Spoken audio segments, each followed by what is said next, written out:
I'm Victoria Zeal. And I'm Nancy Youssef. Illinois' 16 and 17-year-olds could be allowed to work alongside emergency medical technicians as trainers under proposed legislation. Nancy, officials say if supported, the measure would give rural community EMS agencies more manpower and another set of hands to help patients. Newswatch's Casey Berry spent the day in Oakland, where an ambulance service closed a couple of years ago because they were understaffed. She joins us live in the newsroom with more. Good evening, Casey.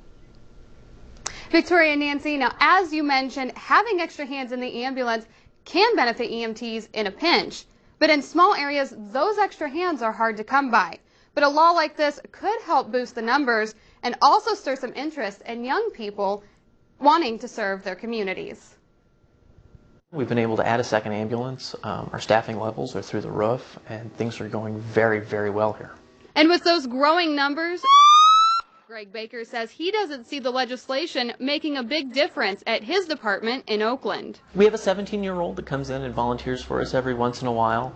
It's in addition to the minimum staffing levels that are required by the Illinois Department of Public Health, so she is riding as an additional crew member. Baker says the bill could help train EMTs for the future and other communities that are seeing a downward trend. It gives her a chance to see what it is and whether or not she wants to continue her education in this.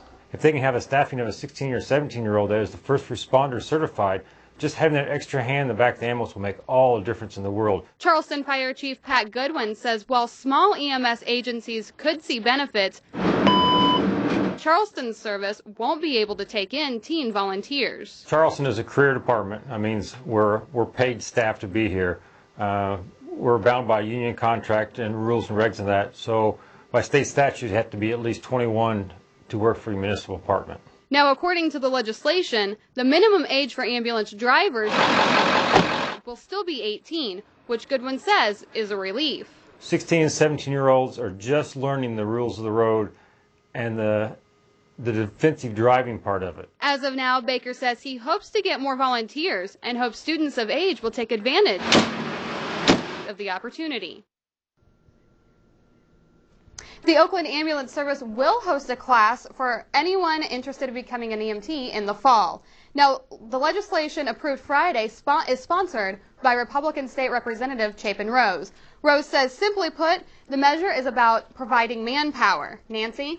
So, Casey, now how would this bill benefit communities like Cerro Gordo who closed their ambulance service last month?